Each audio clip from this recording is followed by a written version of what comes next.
What's up, guys? How's it going? It's Kyle Olson here. So if you haven't seen my channel before, I am a realtor and a real estate investor, and today I wanted to go over if purchasing an Airbnb during a recession is good or a bad idea. If you're anything like me, you've been sidelined for a little bit, just kind of watching the real estate market, maybe due to high interest rates and prices just skyrocketing over the past 2 years. Maybe you're sidelined, don't know what to do, but today I wanted to show you guys a potential investment that you can make if you are bullish on the market. I've had questions about Airbnb during a recession because I haven't owned my Airbnbs during a recession and don't know what's gonna happen. I'm a little nervous, but today I want to take a look at some numbers that might make you a little bit more comfortable if you're thinking about purchasing an Airbnb within the next year or two. I know for me, I still want to buy an Airbnb during a recession. I think people are still going to travel,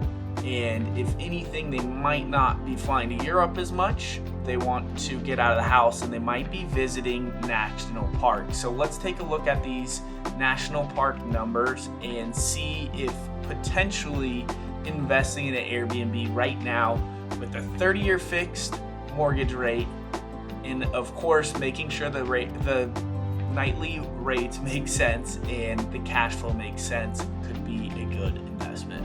So first, I just want to show you all of the articles that are coming out. As you can see right here, a lot of fear, uncertainty, and doubt in the market. We have rising inventory and we have houses sitting for longer due to the fact that sellers don't want to come back to earth with their prices and they are sitting longer. And also you have rising interest rates that are making buyers a little bit more picky, and they have more options, which is good. This could be a healthy market moving forward, but obviously you have both sides of the party. You have the ones who think the market's going to crash, and then you think the ones that the market is going to come down a little bit and just stabilize into a healthy market. Because let's be honest, over the past 2 years, with the market going up 10-15% every year, depending on where you're at, is just bananas. So just want to show you this here. You can see all of the looming fear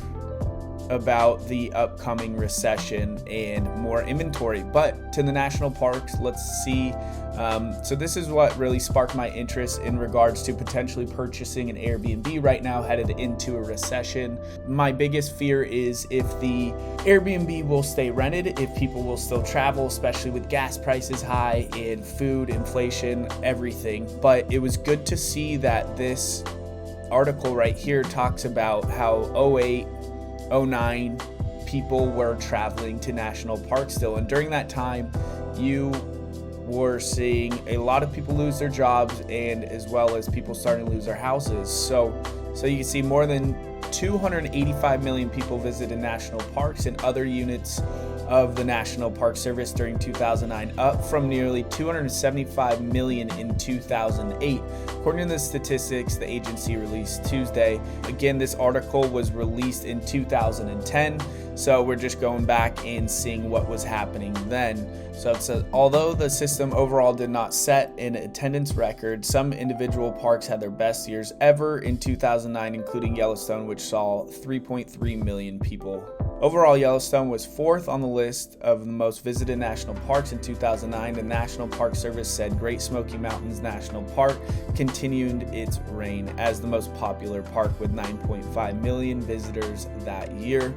Grand Canyon was number 2 on the list, followed by Yosemite, Olympic Rock Mountain, Zion, Grand Teton, and Acadia. The Blue Ridge Parkway was the most visited unit of the park system with nearly 16 million visitors. Guys, so I just wanted to go over this really quick. You can look it up, but it shows that people were still out and about even during a down economy, which is good. So people were driving and visiting these national parks, which shows the beauty of the US. So I'm sure still a lot of people from outside of the US were coming in to see the national parks, but it shows that these times were busy in a down recession, which makes me more confident as an investor to actually invest during a recession, because people won't be flying to Europe as much from the US to Europe. They won't be going to Mexico as much. They won't want to spend as much money, but they're still going to want to get out of the house with their family and go do things to get away from work. But let's see, right here is 25 most visited parks in 2021. This might continue into 2022 and 2023 as regards to the most visited national parks, where leads me to show you that you can purchase a house, an Airbnb, buy a national park, and do really well. So number one, Blue Ridge Parkway, 15.9 million visitors. Smoky Mountains, of course, 14.1 million. Golden Gate National Recreation Area, 13.7. Gateway National Recreation Area, 9.1 million. Lake Mead, you can read the rest. But Zion and Yellowstone at 12. Grand Canyon National Park, 4.5 million visitors per year. So that just goes to show there are a ton of people that continue to go to these national parks. And so real quick, I just picked the Great Smoky Mountains. I'm sure you've heard of it. There are a lot of Airbnbs there, but doesn't mean that you can't purchase an existing Airbnb or make yours better than the existing ones there. So I pulled up this property, listed at $755, 3-bed, 2-bath, 1,500 square feet on 0.42 acres. We'll go through it really quick. You can tell it's been an Airbnb just by the way it's set up. You got your spa, crucial. 2-story, you got your pool table. And it's pretty unique. It looks nice, done well, pretty simple. Let's see how many people this can sleep. So that's a huge factor, at least looking at an Airbnb by national park. You want to make sure you can sleep a lot of people to increase your nightly rent. Looks like a pretty beautiful house. I love that it's built in 2000, so hopefully you don't have as much maintenance. Been on the market for 9 days. So it is a active Airbnb. They might be overcharging because it's been an active Airbnb already and has proof of income. That doesn't matter. You still want to talk to the real estate agent and make sure that the comps are right, because what a lot of people do is they put their Airbnb on the market, and since it has a past rental history, they think they can get anywhere between $50,000 to $100,000 more than surrounding comps, which just isn't the case. So you want to make sure that you are not buying a property that's overvalued. There's no HOA, which is good. You'd want to call the agent and see what the property is doing in revenue. So that is good news there. So what does all of this mean? It just goes to show that people are still visiting national parks in a down economy. So I'm not saying go out and purchase an Airbnb and it's gonna for sure stay booked. You got to do your due diligence and make sure that you are in an area where Airbnbs are allowed.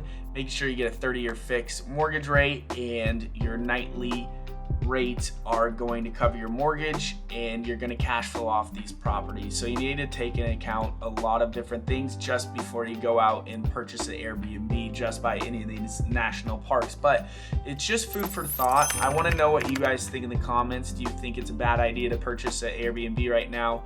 Are we catching a falling knife in the real estate market, or is it potentially the best investment to make right now with, multi-family homes not really cash flowing, and the stock market just so unpredictable and crazy all across the board? It seems like the stock market continues to go down almost every single day. So what do you guys think? Thank you so much for watching, and I'll see you in the next video. Please like and subscribe.